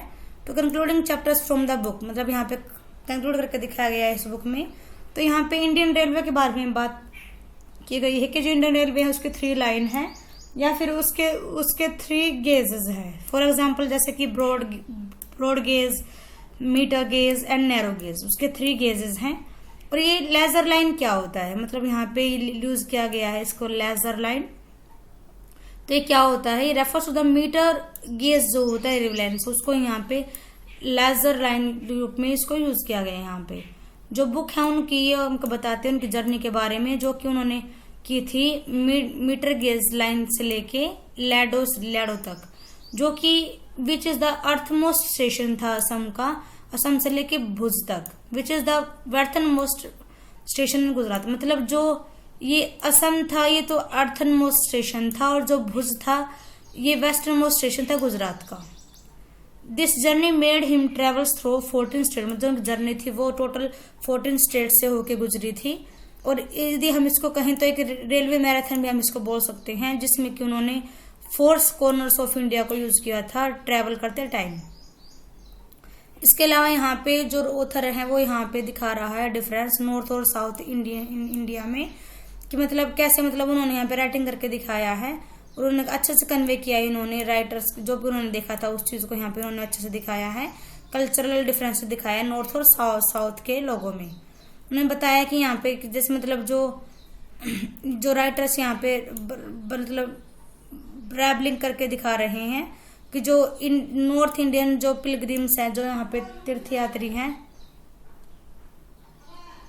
जो साउथ इंडियन बस स्टॉप्स पे मतलब देखा उन्होंने कि वहां पे एक गुड एग्जांपल रहा उनके डिफरेंस दोनों ग्रुप्स के बीच में कि जो नॉर्थ इंडियन जो ट्रैवलर्स थे वो पंचुअल नहीं थे, बल्कि जो साउथ इंडियंस थे वो बिल्कुल पंचुअल थे और वो बिल्कुल अपने टाइम पे आते थे। इसके अलावा राइटर के बुजुर्ग क्या करते हैं यहाँ पे कि जो साउथ इंडियन जो हैं वो बिल्कुल हाइजीन थे और जो नॉर्थ इंडियन थे वो इतने हाइजीन नहीं थे। मतलब उन्होंने यहाँ पे इस चीज को डिफरेंस करके देखा और हम सबको बताया कि जो उन्होंने वहां पे देखा था। यदि हम इनके प्रोज स्टाइल की बात करें तो प्रोज स्टाइल इन्होंने यहाँ पे वही सिंप्लिसिटी का यूज किया है, एलिगेंसी का यूज किया, सॉरी। मतलब इन्होंने अच्छे से यहाँ पे अपनी जर्नी को बताया जो कि इन्होंने की थी हमारी इंडिया की। इन्होंने सो ब्यूटीफुल एंड ग्राफिक्स का यूज किया है एवरी टाउन्स और या हिल स्टेशन को दिखाने के लिए। और इसके अलावा इन्होंने डिस्क्रिप्टिव प्रोज का यूज किया है इन्होंने, जिसमें कि इन्होंने फैक्चुअल और फोटोग्राफिक्स का भी इन्होंने यूज किया है। और लैंग्वेज इनकी बिल्कुल सिंपल थी जो कि इन्होंने यूज किया अपनी यहाँ पे हमको नॉर्थ एंड साउथ इंडियन के बारे में बताने के लिए। और मतलब इन्होंने अच्छे से यूज किया है हर चीज को, ताकि बीच पीछे मतलब ऐसा बना दिया कि मतलब कि हाँ कि हमको हंसी भी आ जाए, इस टाइप से इन्होंने अपनी यहाँ पे राइटिंग की है। इसके अलावा देखिए आगे है कि मतलब जो इनका ये ट्रैवलॉग है ये इन्फॉर्मेटिव है और इंटरेस्टिंग भी है। तो कैसे है, मतलब ये चीज हमको बतानी है। तो देखिए बिल एटकिंस जो है उन्होंने यहाँ पे सिंपल एम्बिशंस का यूज किया है तो यहाँ पे दिखाने के लिए अपने लेंथ और ब्रेथ को, जो कि उनकी कंपनी की है उसको। इसके अलावा देखिए यहाँ पे बताया गया कि मतलब जो India was travelling only on metre gauge train, मतलब जो इंडिया होती है वो जो यहाँ की ट्रेन है वो सिर्फ मीटर गेज ट्रेन पे ही मतलब ट्रेवल करती है, जिसको कि छोटी लेन के नाम से जाना जाता है। इसके अलावा यहाँ पे मतलब रेलवे के बारे में बताया गया है इसमें बहुत ज्यादा, मतलब जो गुवाहाटी विदा मतलब टर्निंग एप्स एंड डिस्टेंस में तिरुवनंतपुरम में यहाँ पे चीजें यहाँ पे दिखाई गई है, मतलब शेड्यूल दिखाया गया है ट्रेन का एक तरीके से हम कहें तो यहाँ पे ओवरसीइंग इंटेलिजेंस का यहाँ पे यूज किया गया है। इसके अलावा यदि हम देखें तो यहाँ पे मतलब कि जो एटकिन है उन्होंने यहाँ पे task of finding the answer to his question in the only possible way, उन्होंने यहाँ पे कोशिश की है कि वो हर चीज का यहाँ पे हमको आंसर बता सके। इसके अलावा देखिए उन्होंने यहाँ पे ब्रेथलेस हिस्टोरिकल क्वालिटी का यूज किया है राइटिंग करने के लिए और नेचर को यहाँ पे इंडियन रियलिटी को दिखाने के लिए। इसके अलावा देखिए यहाँ पे मतलब उन्होंने यहाँ पे पॉलिटिशियंस का देखिए कैसे उन्होंने यहाँ पे मजाक बनाया है कि जो एटकिंसन यहाँ पे बताते हैं कि इंडियन जो पॉलिटिशियंस होते हैं वो मोस्ट ऑफ इंडियन पॉलिटिशियंस जो होते हैं no visions to encompass of diversity of India, मतलब उनको कोई मतलब नहीं होता कि मतलब जो इंडिया की जो मतलब पॉपुलेशन उनको कोई मतलब नहीं होता है। He suggests the politicians are so engrossed in their own profits and benefits, वो बताते हैं कि जो पॉलिटिशियंस होते हैं उनको सिर्फ अपने प्रॉफिट्स और अपने बेनिफिट्स से ही उनको मतलब होता है और उनके मतलब कोई भी उनको समझ नहीं होती है, उनको कोई भी कल्चरल डिफरेंसेस का उनको पता नहीं होता है, चाहे वो डाइवर्सिटी की बात हो चाहे फिर वो कल्चरल डिफरेंस की बात हो, उनको कोई मतलब नहीं होता है। और वो आगे क्या बताते हैं कि वो जो पॉलिटिशियंस होते हैं वो खुद के ही हेलीकॉप्टरों में मतलब उड़ते रहते हैं, उनको कोई मतलब नहीं होता एक ऊँट से या फिर एक सिंपल बोट से।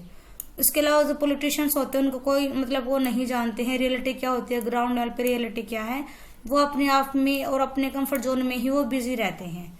तो ये हमारा था आज के यहाँ पे मैंने आपको टोटल यहाँ पे 16 क्वेश्चन यदि हम नंबर से बात करें तो मैंने आपको कराए हैं, बट अकॉर्डिंग टू मैंने आपको 25 क्वेश्चन करा दिए होंगे यहाँ पे, यदि हम टोटल 25 से भी ज्यादा मैंने आपको करा दिए होंगे।